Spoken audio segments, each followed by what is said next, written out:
नमस्ते दोस्तों, बहुत बहुत स्वागत है आपका मेरे चैनल इजी लाइफ विद शिखा में। आज मैं आपको डेली रूटीन की पूजा करके दिखाने वाली हूँ कि डेली में हमें किस तरह से पूजा करनी चाहिए।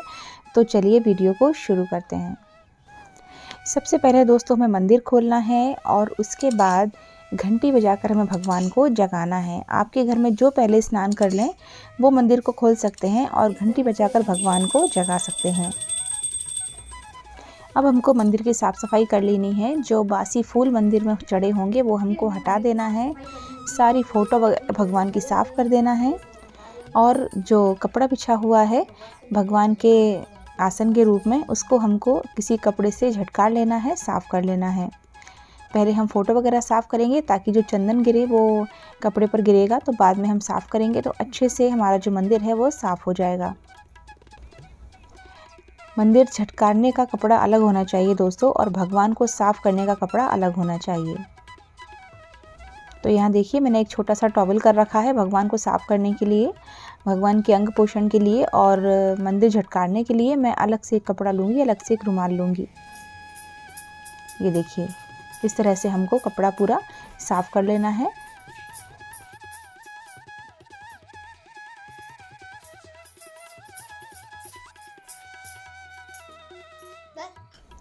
अब ऊपर का मंदिर साफ़ हो गया है। अब हमको नीचे जो फूल वगैरह गिरे हैं थोड़े बहुत वो साफ़ करना है। मंदिर का झाड़ू पोछा लगाना है। तो मंदिर में अगर आप झाड़ू लगाते हैं, आपने अलग से कोई झाड़ू मंदिर के लिए रख रखी है जो कहीं और इस्तेमाल ना की जाती हो, तो आप झाड़ू लगा सकते हैं। नहीं तो फिर आपको कपड़े से ही इस तरह से मंदिर को साफ़ करना चाहिए। मेरा मंदिर इस तरह से अलग से बना हुआ है तो मुझे पूरी जगह साफ़ करनी पड़ती है, नीचे का भी साफ़ करना होता है। अगर आपने किसी रूम में अलग से छोटा सा मंदिर रख रखा है लकड़ी का, जो आजकल बने हुए मंदिर आते हैं मार्केट में, तो आप उनको साफ़ कर लें। लेकिन जिस कमरे में आपका मंदिर रखा है उसमें आप झाड़ू अवश्य लगा लें पूजन करने से पहले, क्योंकि गंदे घर में भगवान की पूजा नहीं की जाती है। तो हमें सुबह का झाड़ू पोंछा ज़रूर कर लेना चाहिए। मंदिर साफ हो गया दोस्तों, आप बाद में भी कर सकते हैं, लेकिन मैं ऐसा करती हूँ। मंदिर साफ करने के बाद अब हमें चढ़ाना है सूर्य देवता को जल। तो बाहर ठीक से शूट नहीं होता, तो मैं आपको बता रही हूँ कि हमें जल किस तरह से चढ़ाना चाहिए। जल में लोटे में जल भर लेंगे। उसके बाद इसमें आप चाहें तो लाल फूल और कुमकुम डाल सकते हैं, तेली डाल सकते हैं। और अगर 9 के पहले हम सूर्य देवता को जल चढ़ाते हैं तो इसका बहुत बहुत अच्छे परिणाम आते हैं जीवन में। कहते हैं उगते सूर्य को जल चढ़ाना चाहिए। तो इस तरह से हमको लोटा भर लेना है और इस तरह से हमें जल चढ़ाना होता है कि हमारे सिर से ऊपर वो लोटा जाए, और लोटे में ये अंगूठे टच नहीं होने चाहिए। इस तरह से उनको जल चढ़ाना होता है।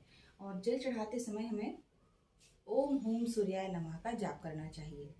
बहुत अच्छा फल देता है ये मंत्र। अगर हम सूर्य देवता को जल चढ़ाते समय बोलते हैं, बहुत आशीर्वाद प्राप्त होता है उनका। इसके बाद अगर आप शिवलिंग पे जल चढ़ाते हैं, मंदिर में कहीं जाते हैं दर्शन करने, तो वहाँ जा सकते हैं, या शमी पत्र में, तुलसी में जल चढ़ा सकते हैं। ये सभी चीज़ें आपको करना चाहिए। आपके पास जितना समय है उस हिसाब से पूजा करिए, क्योंकि कई लोगों के पास इतना समय नहीं होता है कि आधा घंटा हम पूजा में लगाएं, और अगर है तो उस हिसाब से पूजा करनी चाहिए। तो उसके बाद बस अब हम जो मंदिर में हमने भगवान जी के जो बर्तन वगैरह हैं, तांबे के प्लेट लोटा वगैरह, वो सब हमको मांजने होते हैं। और अगर लोटा मांजे तो जल चढ़ाने से पहले मांज लीजिए, और अगर नहीं मांजना है तो जो भी बर्तन है वो आप पूजा करने से पहले उनको साफ कर लीजिए। दोस्तों कोई भी पूजा शुरू करें, हमें सबसे पहले गणेश जी से ही शुरू करनी चाहिए। तो सबसे पहले हम गणेश जी को स्नान करवा देंगे।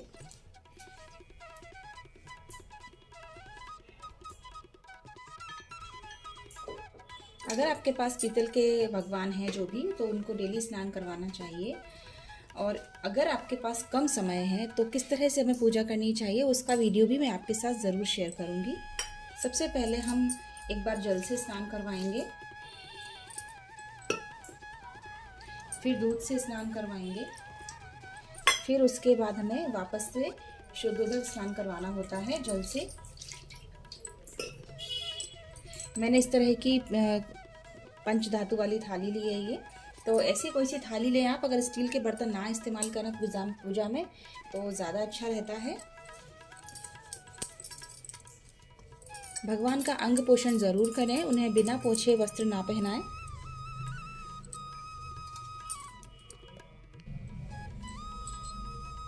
तो गणेश जी को हमने स्नान करवा दिया। अब हम लड्डू गोपाल को स्नान करवाएंगे।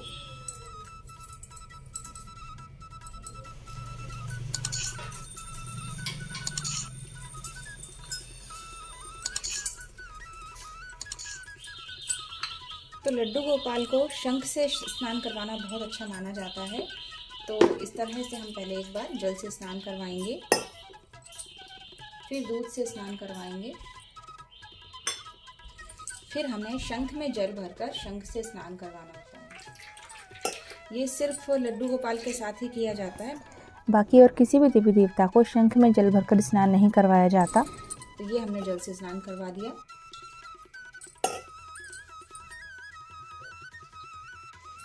अब इसके बाद बस इनका भी अंग पोषण करके इनको ही वापस इनके वस्त्र पहना देंगे।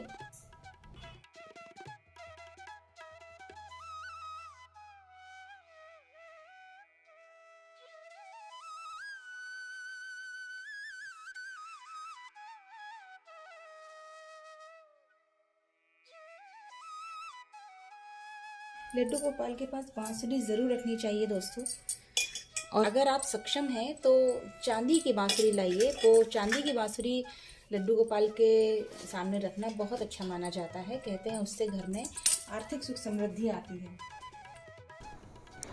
इसके बाद दोस्तों हमें घंटी को स्नान कराना चाहिए, क्योंकि इनको गरुण देवता माना जाता है। तो जो भी आपके पास पीतल की मूर्तियाँ हैं, घंटियाँ हैं, उनको आप स्नान ज़रूर करवाएं। अब हम सभी देवी देवताओं को चंदन लगाएंगे। तो यहाँ मैं अष्टगंध का इस्तेमाल करती हूँ। आप जो भी चंदन लगाना चाहें लगा सकते हैं। चंदन लगाना भी हमको गणेश जी से शुरू करना चाहिए।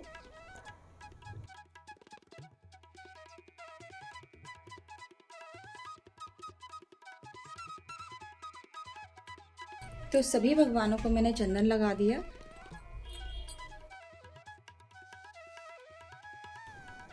और ये जो भगवान को नहलाया हुआ जल है दोस्तों, इसको हमको किसी क्यारी में डालना चाहिए या ऐसी जगह कहीं मिट्टी में डाल दें जहाँ किसी के पैर न पड़ते हों, क्योंकि ये भगवान का जल है तो किसी के पैर इस पर नहीं पड़ने चाहिए। अब हम दीपक तैयार कर लेंगे। दीपक हमारी पूजा का साक्षी होता है दोस्तों, तो मेरे को काफ़ी समय लगता है पूजा में। अब हमें दीपक प्रज्वलित करना है दोस्तों, तो हम दीपक तैयार कर लेंगे। अगर आप चाहें तो भगवान को स्नान करवाने से पहले भी दीपक तैयार कर सकते हैं, लेकिन मुझे पूजा में बहुत ज़्यादा समय लगता है, आधे घंटे के करीब लग जाता है। इसलिए मैं भगवान को नहलाने और चंदन लगाने के बाद ही दीपक प्रज्वलित करती हूँ और पाठ वगैरह अपने शुरू करती हूँ, क्योंकि पाठ करने में मुझे 15 मिनट का समय लगता है। इसलिए मैं दीपक बाद में ही तैयार करती हूँ। आप चाहें तो भगवान को स्नान करवाने से पहले रेडी कर सकते हैं। तो यहाँ दीपक को भी मैंने प्रज्वलित कर लिया है। अब हम गणेश जी को फूल चढ़ा देते हैं। इसके बाद बस हम सभी को फूल चढ़ाएंगे।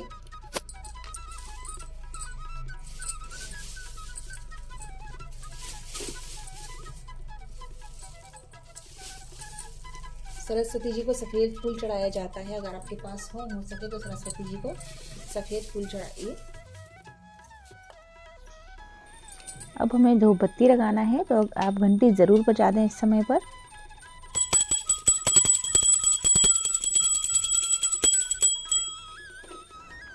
अब हमको पाठ करना चाहिए दोस्तों।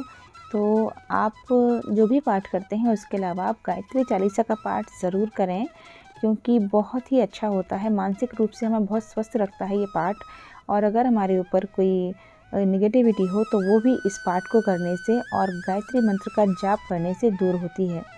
आप चाहें तो गायत्री चालीसा का पाठ करें और गायत्री मंत्र की एक माला ज़रूर करें। ये लाइफ में बहुत ही पॉजिटिविटी लाती है। और जब भी कोई पाठ करें दोस्तों तो पुस्तक हाथ में लेकर करनी चाहिए। भले ही हमें कितना भी याद हो, लेकिन कोई भी पाठ, कोई भी चालीसा हमें पुस्तक हाथ में लेकर ही पढ़ना चाहिए। जो भी आपके घर में भोग लगाया जाता हो, कोई फल का, कोई मिठाई का, शक्कर का, मिश्री का, वो भोग आप अवश्य रूप से लगा दें। और जब हम भोग लगाते हैं तो उस समय हमको तुलसी नहीं डालनी चाहिए उसमें, क्योंकि गणेश जी उस प्रसाद को ग्रहण नहीं करते हैं जिसमें तुलसी होती है। आप 2 मिनट के लिए उस प्रसाद को रख दें भगवान के सामने, और जब 2 मिनट हो जाएं फिर आप उसी प्रसाद में तुलसी डाल सकते हैं। या तो फिर आप गणेश जी को अलग से भोग लगाएं और एक छोटी सी कटोरी में अलग से भोग रखें जिसमें आप तुलसी डालें। इसके बाद बस हमको आरती करनी होती है दोस्तों।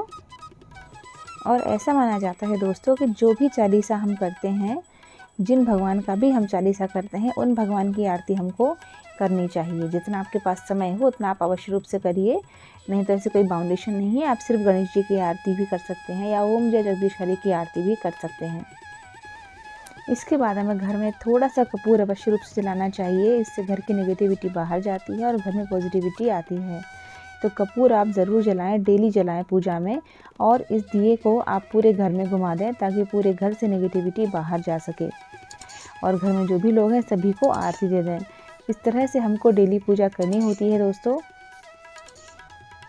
अगर आपको वीडियो अच्छा लगा है तो प्लीज़ वीडियो को लाइक शेयर ज़रूर कीजिएगा और हमारे चैनल को सब्सक्राइब करना बिल्कुल मत भूलिएगा ताकि हम आपके लिए ऐसे ही यूज़फुल और बढ़िया सी वीडियोस लेकर आते रहें। अगर इस वीडियो में कोई चीज़ बताने से छूट गई हो और आप जानना चाहते हैं तो आप मुझे कमेंट बॉक्स में पूछ सकते हैं, उसका उत्तर मैं आपको अवश्य दूंगी। कमेंट बॉक्स में जय श्री गणेश लिखना ना भूलिएगा दोस्तों। फिर मिलते हैं नेक्स्ट वीडियो में। जय श्री गणेश, हर हर महादेव, जय माता दी। एक चीज़ बताना रह गई थी कि जब हमने भोग लगाया तो थोड़ा सा हमको जल फेरना है इसके चारों तरफ और थोड़ी सी घंटी बजा देनी है।